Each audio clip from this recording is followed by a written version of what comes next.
चलिए बच्चों, ये आज एक नया लेक्चर है। आज के लेक्चर में हम बात करने वाले हैं ज्योमेट्री ऑफ कॉम्प्लेक्स नंबर के अंदर में तीसरे लेक्चर की बात करने वाले हैं, जहां पे हम पढ़ेंगे इक्वेशन ऑफ सर्कल के बारे में। सर्कल का इक्वेशन कैसे कॉम्प्लेक्स नंबर के अंदर में निकाला जाता है, उसी को आज के इस क्लास में हम पढ़ने वाले हैं। चलिए आज का लेक्चर हम स्टार्ट करते हैं।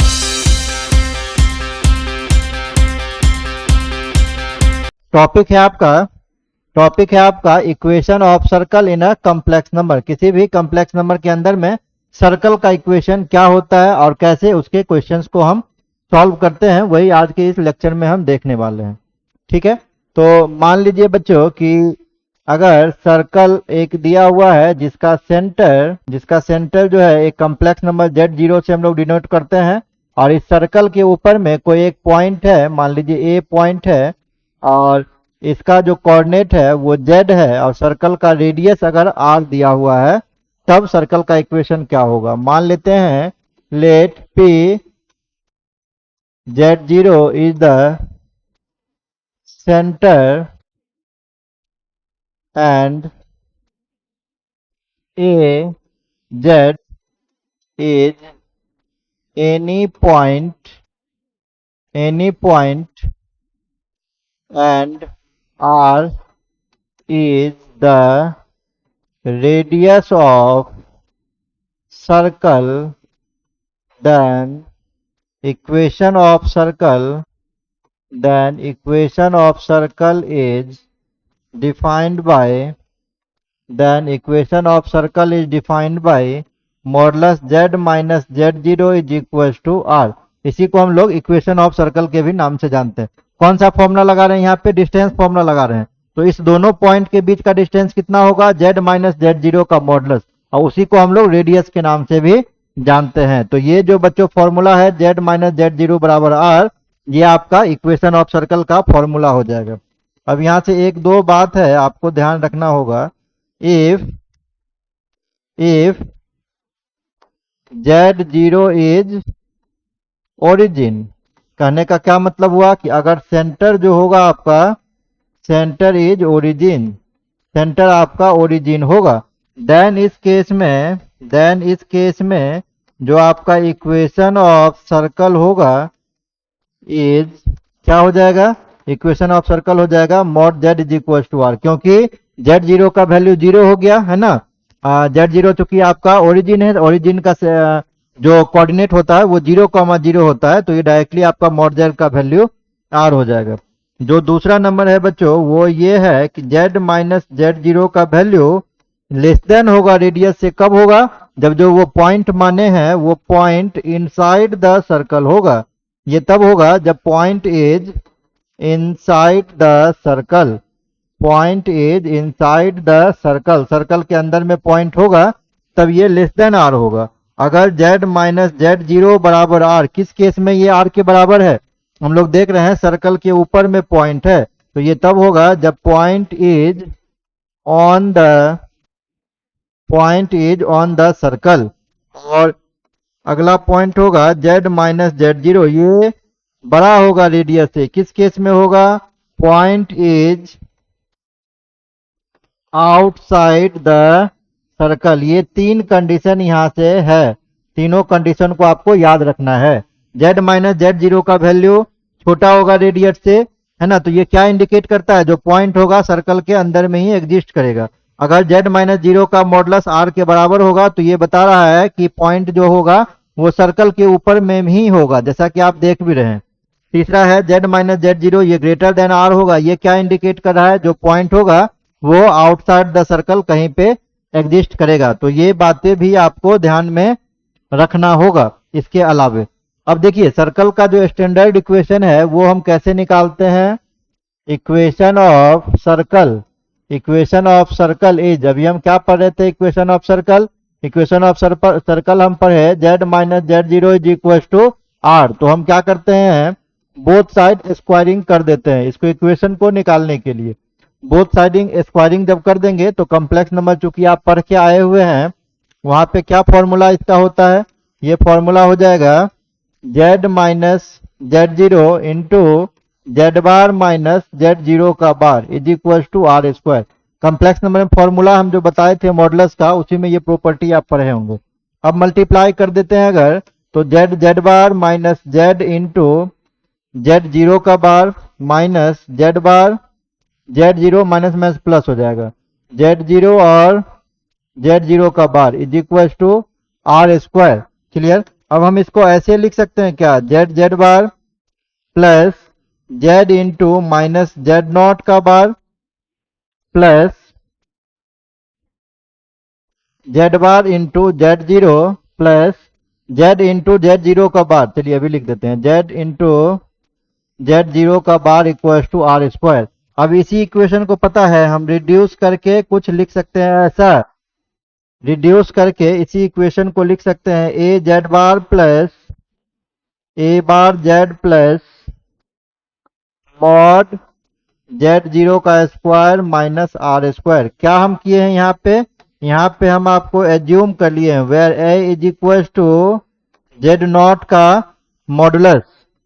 ठीक है, A is equal to Z not का मॉडुलस, तो क्या हो जाएगा, A is equal to Z not का मॉडुलस एज्यूम कर लेंगे, मॉडुलस नहीं आप एज्यूम कीजिए, जेड नॉट एज्यूम कीजिए। ठीक है, A is equal to Z not assume कर लेंगे, तो यहाँ जेड नॉट है तो क्या हो जाएगा, ए इंटू जेड बार, ए इंटू जेड बार। यहाँ पे देखिए, यहाँ पे क्या दिया हुआ, कंजुगेट दिया हुआ, तो जब A is equal to Z not है तो दोनों तरफ अगर हम कंजुगेट लगा देंगे तो क्या हो जाएगा, ए का conjugate is equal to Z zero का कंजुगेट हो जाएगा। तो यहाँ पे जेड जीरो का कंजुगेट दिया हुआ है तो उसको हम लोग क्या लिख सकते हैं, ए बार जेड हम लोग लिख सकते हैं, और फिर इसको हम सिंप्लीफाई अगर करें तो Z Z bar plus a Z bar plus A bar Z plus, इसको अगर हम लोग बी एज्यूम कर लें तो b is equal to zero हो जाएगा, जहां पर आपका ए का जो वैल्यू है, ए का वैल्यू ये जेड नॉट है, और जो बी का वैल्यू है, जो बी का वैल्यू है, तो बी का वैल्यू आपका कितना हो जाएगा, बी का वैल्यू आपका हो जाएगा, ये जेड नॉट का ही बार मान लीजिए। ठीक है ना, जेड नॉट का बार मानेंगे तो ए बार इज इक्वल टू ये जेड नॉट आपका हो जाएगा, बार खत्म हो जाएगा। क्लियर। तो बी का वैल्यू कितना है, बी का वैल्यू है मॉड जेड का square minus R square. Clear. तो ये क्या हो जाएगा, ये सर्कल का स्टैंडर्ड इक्वेशन आपका निकल के आ जाएगा। तो अगर हम इन जनरल वे में बात करें तो इक्वेशन ऑफ सर्कल ये क्या हो जाएगा, Z Z bar plus a Z bar plus a Z bar plus b is equal to zero. Clear. और इस केस में जो रेडियस हो जाएगा आपका, रेडियस कितना हो जाएगा, रेडियस हो जाएगा अंडर रूट मॉड ए का स्क्वायर माइनस बी, और इस केस में जो सेंटर है वो सेंटर आपका कितना हो जाएगा, सेंटर हो जाएगा माइनस ए। तो इस क्लियर, यहाँ पे ये माइनस ए जेड बार होगा, तो यहाँ पे भी आपका ये हम इसको एक्चुअली मान लिए हैं, कितना, हम इसको एक्चुअली मान लिए हैं ए को माइनस जेड नॉट। ठीक है ना, ए को माइनस जेड नॉट मान लिए, तो यहाँ तो ए इंटू जेड बार डायरेक्ट हो जाएगा। ठीक है, और यहाँ जेड नॉट के ऊपर में बार दिया हुआ तो क्या हो जाएगा, ए बार इंटू जेड हो जाएगा। तो आपका फॉर्मूला याद रखिएगा, रेडियस का वैल्यू हो जाएगा इस केस में मॉडुलस ऑफ जेड का स्क्वायर माइनस बी का होल रूट, और सेंटर जो है आपका ये माइनस ए के इक्वल हो जाएगा। देखते हैं कुछ क्वेश्चन यहाँ से, जैसे पहला आपका दिया हुआ एक इक्वेशन है सर्कल का, z Z bar a Z bar plus a Z bar plus b is equal to zero. ये सर्कल का स्टैंडर्ड इक्वेशन जो हम निकाले हैं वही दिया हुआ है। कह रहा है रिप्रेजेंट अ सर्कल इफ, ये सर्कल को रिप्रेजेंट कब करेगा, अभी हम पढ़ के आए हैं कि अगर ये सर्कल है तो इसका जो रेडियस होगा, इसका रेडियस कितना हो जाएगा, रेडियस हो जाएगा अंडर रूट मॉडुलस ऑफ ए का स्क्वायर माइनस बी, और इसका जो सेंटर है वो सेंटर हम अभी पढ़ के आए हैं, सेंटर माइनस ए होता है। ठीक है, तो this represent a circle, this represent a circle only if, ये सर्कल कब रिप्रेजेंट करेगा, जब ये जो मॉडुलस के अंदर में वैल्यू रखा हुआ है वो जीरो से बड़ा होगा, क्योंकि अगर जीरो से छोटा हो गया तो इमेजिनरी होगा और सर्कल एग्जिस्ट ही नहीं करेगा। तो इस केस में कितना हो जाएगा, मॉड ए का square greater than equal to b, यही कंडीशन होगा तभी आपका सर्कल एग्जिस्ट करेगा। और ये बी नंबर ऑप्शन में दिया हुआ है तो यहां से बी नंबर आपका करेक्ट आंसर हो जाएगा।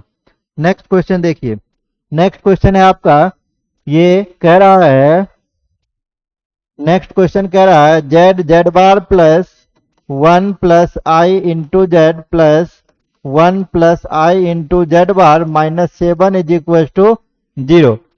क्लियर, यही दिया हुआ क्वेश्चन में। अब यहां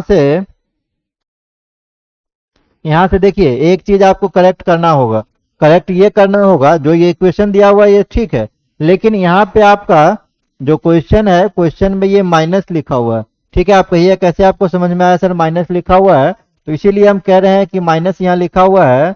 अगर आप इसको लिखिएगा Z Z bar plus a Z plus a Z bar A bar Z plus Z, ठीक है ना, और माइनस 7 इज इक्वल टू 0, जहां पे हम क्या ज्यूम कर लिए हैं, वेयर ए का जो वैल्यू है ये हम एज्यूम कर लिए हैं कितना, where A is equal to हम एज्यूम कर लिए हैं 1 प्लस आई। अब ए अगर 1 प्लस आई है तो ए बार आप करेंगे तो कितना हो जाएगा, ये 1 माइनस आई हो जाएगा। तो अगर क्वेश्चन में मान लीजिए प्लस है तो फॉर्मूला स्टैंडर्ड इक्वेशन क्या होता है, Z Z bar plus A bar Z plus a Z bar plus b is equal to 0, यही आप स्टैंडर्ड फॉर्मूला पढ़े हैं। तो चलिए पहला तो मैच कर गया। दूसरा में देखिए अगर हम ए को 1 प्लस आई ले रहे हैं तो ये ए जेड हो जाएगा और ये ए जेड बार हो जाएगा, ए जेड और ए जेड बार, लेकिन यहाँ पे क्या होना चाहिए, ए बार जेड होना चाहिए, इसीलिए इसको माइनस होना पड़ेगा। अब अगर हम इसको ए को 1 प्लस आई लिखे हैं तो 1 प्लस आई को डायरेक्टली ए लिख लेंगे, तो ये ए जेड बार माइनस 7 ठीक है यहाँ पे। और यहाँ पे ए बार अगर हम निकालते हैं तो 1 माइनस आई, तो 1 माइनस आई को ए बार हम कह देंगे। अब ये क्या हो गया, ये आपका सर्कल का स्टैंडर्ड इक्वेशन हो गया। तो कह रहा है आर रिस्पेक्टिवली, आपसे पूछ कह रहा है, सेंटर पूछ रहा है और रेडियस पूछ रहा है, तो ये सर्कल का स्टैंडर्ड इक्वेशन है। तो इस केस में जो बच्चों सेंटर होता है वो कितना होता है, माइनस ए के इक्वल होता है, और ए का वैल्यू कितना है, ए का वैल्यू 1 प्लस आई है। तो जब हम माइनस ए कहेंगे तो -1 माइनस आई ये आपका सेंटर हो जाएगा, -1 माइनस आई। अब देखिए ये तो आपका गलत हो गया, 1 प्लस आई है ये तो होगा नहीं, 1 माइनस आई है ये भी नहीं होगा, लेकिन बी और सी ऑप्शन में दोनों में -1 माइनस आई वहां पे भी है और यहाँ पे भी है, तो ये तो ठीक है। चलिए दोनों ही अभी तक करेक्ट है, लेकिन आपको फिर से रेडियस निकालना पड़ेगा। तो रेडियस के लिए क्या फॉर्मूला पढ़े हैं, मॉड का ए का स्क्वायर माइनस बी, यही पढ़े हैं। तो मॉड ए अगर हम निकालते हैं, ए का वैल्यू अगर मेरे पास 1 प्लस आई है तो मॉड ए का वैल्यू कितना हो जाएगा, √1 स्क्वायर प्लस 1 स्क्वायर, ये हो जाएगा √2। और जब मॉड ए का स्क्वायर करेंगे तो ये ओनली 2 हो जाएगा। और माइनस बी, बी के जगह पर वैल्यू कितना है, बी के जगह पर वैल्यू है -7, बी के जगह पर वैल्यू है -7। तो -7 जब यहाँ पे वैल्यू है, यहाँ से बी का वैल्यू है -7, तो ये माइनस बी रखेंगे तो -7, ये माइनस माइनस प्लस 7 हो जाएगा। तो 2 प्लस 7 इक्वल टू 9, 9 बाहर क्या निकल जाएगा 3, तो रेडियस 3 हो जाएगा। ये जो सिर्फ है ये सी नंबर में दिया हुआ है, इसीलिए बी नंबर आपका आंसर गलत हो गया, क्योंकि बी नंबर में रेडियस 5 कह रहा है, रेडियस 5 आपका आ नहीं रहा है, रेडियस आपका ओनली 3 आ रहा है। क्लियर, तो ये क्वेश्चन भी फॉर्मूला बेस्ड ही था, इसमें भी कुछ खास बात था नहीं, क्वेश्चन सॉल्व हो गया। नेक्स्ट क्वेश्चन पे आते हैं, the radius of the circle this equal to 0, radius पूछ रहा है ना, देखते हैं सॉल्व करके क्या हो जाएगा। इस केस में आपका ये दिया हुआ है मॉड जेड माइनस आई बटे मॉड, होल मॉड है actually, z minus i upon z plus आई का whole modulus is equal to 3। तो मॉडलस के प्रॉपर्टी में हम क्या पढ़े थे, मॉडलस के प्रॉपर्टी में पढ़े थे कि दोनों मॉड को हम सेपरेट कर सकते हैं। क्लियर, अब ये कितना हो जाएगा, ये हो जाएगा जेड माइनस आई का whole modulus equal to 3 Z plus आई का मॉडलस। क्लियर, और हम इसको क्या लिख सकते हैं, फिर से इसको हम फिर से कितना लिख सकते हैं, स्क्वायर कर दीजिए, स्क्वायर कीजिएगा तो जेड माइनस आई का स्क्वायर इज इक्वल टू 3 3 जा 9, और उधर कितना हो जाएगा, उधर हो जाएगा जेड प्लस आई का स्क्वायर। अगर हम इसको अब तोड़ते हैं, इसको अगर हम तोड़ेंगे तो कितना हो जाएगा, ये इसको तोड़िएगा तो कितना हो जाएगा, ये तोड़िएगा तो ये हो जाएगा z minus i into Z bar minus i bar, clear, is equal to 9 into, जब इसको हम तोड़ेंगे तो ये हो जाएगा Z plus I into Z bar plus i bar, इतना ही हो जाएगा। तो ये कुल मिला के हो गया जेड माइनस आई इंटू, यहाँ से आपका हो जाएगा जेड बार, और आई का जब कंजुगेट करेंगे, आई का कंजुगेट करेंगे, ठीक है, तो कितना हो जाएगा ये माइनस आई, तो माइनस माइनस ये प्लस आई हो जाएगा, इज इक्वल टू 9 इंटू, जब यहाँ पे हम देखते हैं तो फिर से आई का कंजुगेट करेंगे तो माइनस आई हो जाएगा, तो ये हो जाएगा Z plus I into Z bar minus I. तो गुना कर दीजिए, ये Z Z bar plus I Z minus I Z bar, और plus minus minus iota square हो जाएगा, ये 9 इंटू कितना हो जाएगा Z Z bar minus I Z plus I Z bar plus minus minus iota square. Iota square का value हम जानते ही हैं कि -1 के इक्वल होता है, तो -1 ये +1 हो जाएगा, 9 से मल्टीप्लाई कर दीजिए डायरेक्ट, तो 9 Z Z bar 9 I Z plus 9 I Z bar, iota square का वैल्यू -1, तो प्लस हो जाएगा +1, 9 से गुना करेंगे तो +9। अब देखिए क्या आपके पास आ गया, वो 9 टाइम जेड जेड बार है, एक उधर आप ले जाइए तो कितना हो जाएगा 8 टाइम बचेगा जेड जेड बार। अब आई जेड -9 है, ये उधर गया तो कितना हो जाएगा -10 टाइम हो जाएगा आई जेड, क्लियर है। अब +9 टाइम है आई जेड बार, ये उधर जाएगा तो प्लस हो जाएगा, तो प्लस कितना हो जाएगा 10 आई जेड बार हो जाएगा, और 9 ये उधर गया तो +1 उधर जाएगा तो -1 हो जाएगा, तो +8 इक्वल टू 0। हम क्या देख रहे हैं, होल में 8 कॉमन है, तो 8 हम होल से कॉमन निकाल लेते हैं, तो मेरे पास बचेगा Z Z bar -10 I Z है, तो कॉमन ले लिए हैं तो कितना हो जाएगा 10 by i 8 i Z plus फिर से है 10 आई जेड बार, तो हम 8 कॉमन ले लिए हैं तो 10 बाय 8 आई जेड बार, और यहाँ पे है प्लस में 8 किया हुआ, तो 8 हम कॉमन ले लिए हैं, तो +1 इज इक्वल टू 0 हो जाएगा। तो आपका जो इक्वेशन है बच्चों जेड जेड बार माइनस ये 5/4 हो जाएगा आई जेड प्लस में 5/4 i Z bar +1 equal to 0। अब इसको कंपेयर करना है आपको, क्या स्टैंडर्ड इक्वेशन है Z Z bar plus a Z bar plus A bar Z plus b is equal to 0, ये आपका स्टैंडर्ड इक्वेशन है। तो जेड जेड बार करेक्ट आ रहा है 5/4 आई जेड बार, है ना, ये भी आ रहा है, ए बार आना चाहिए, तो हम क्या करते हैं इसको रिड्यूस कर देते हैं स्टैंडर्ड इक्वेशन के जैसा। तो जेड जेड बार प्लस क्या लिख सकते हैं 5/4 आई बार जेड, इसको लिख सकते हैं क्योंकि आई बार का वैल्यू कितना -i के इक्वल है ना, तो ये बैलेंस आपका हो जाएगा 5/4 i Z bar +1 equal to 0। अब ये आपका क्या हो जाएगा, ये आपका स्टैंडर्ड इक्वेशन हो जाएगा किसका, ये स्टैंडर्ड इक्वेशन आपका हो जाएगा किसका, सर्कल का, ठीक है। कंपेयर करने पे आपका उतना ही आ जाएगा। अब देखिए ये पूछ क्या रहा था, ये क्वेश्चन में क्या पूछ रहा था, रेडियस ऑफ द सर्कल पूछ रहा था, रेडियस का वैल्यू कितना होता है। यहां से सबसे पहले आप देख लीजिए, कंपेयर कीजिए, इससे कंपेयर कीजिए दोनों को, Z Z bar plus a Z bar, a Z bar ए का वैल्यू कितना आया, ए का वैल्यू आ गया 5/4 आई के इक्वल आ गया, क्लियर। और बी का वैल्यू कितना है, बी का वैल्यू 1 है, तो रेडियस आपसे पूछ रहा है, तो radius is equal to √ mod ए का स्क्वायर माइनस बी। तो ए बराबर अगर दिस है तो मॉड बी, अगर मॉड ए आप निकालिएगा तो ये दिस का स्क्वायर होगा, तो ये √ कितना हो जाएगा 25/4, मतलब 25/16 ना होगा 25/16, तो 5/4 हो जाएगा। ए का वैल्यू, इसका स्क्वायर भी ना करना है, ए का स्क्वायर करेंगे तो 25/16 हो जाएगा, क्लियर। ये हो जाएगा 25/16, तो 16 9 25, ये हो जाएगा 9/16, क्लियर। ये आपका हो जाएगा 9/16, ये 9/16 हो जाएगा। तो बचेगा कितना, बचेगा कितना, ये हो गया 9/16, तो 3 3 जा 9/16, 3/4। रेडियस आपका 3/4 हो जाएगा। देखिए 3/4 बी नंबर ऑप्शन में प्रेजेंट है, तो ये आपका आंसर हो गया। किसी किसी क्वेश्चन में आपको डिराइव भी करना पड़ सकता है, डिराइव कीजिएगा तो आंसर आपका निकल जाएगा। नेक्स्ट क्वेश्चन चलिए, दिया हुआ है नेक्स्ट क्वेश्चन में क्या, सारा फॉर्मूला बेस्ड क्वेश्चन है। Z Z bar plus -3 plus 4i into Z bar minus 3 plus 4i into Z plus K is equal to 0। तो स्टैंडर्ड इक्वेशन जैसा आप बनाइए।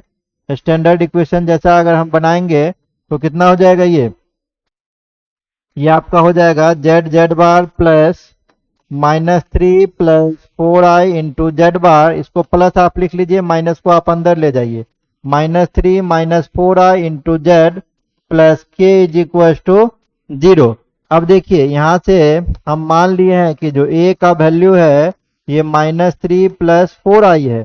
तो a बार जब बच्चों आप करेंगे तो कितना हो जाएगा, a बार आप जब करेंगे तो कंजुगेट में क्या करते हैं, इमेजिनरी पार्ट में -1 से गुना कर देते हैं। अब आप कंपेयर कीजिए तो ये इतना ही है ना, Z Z bar plus a Z bar plus, यहाँ से देखिए क्या हो गया, ये ए बार हो गया, ए bar Z plus K is equal to 0। ये सर्कल का स्टैंडर्ड इक्वेशन हो गया।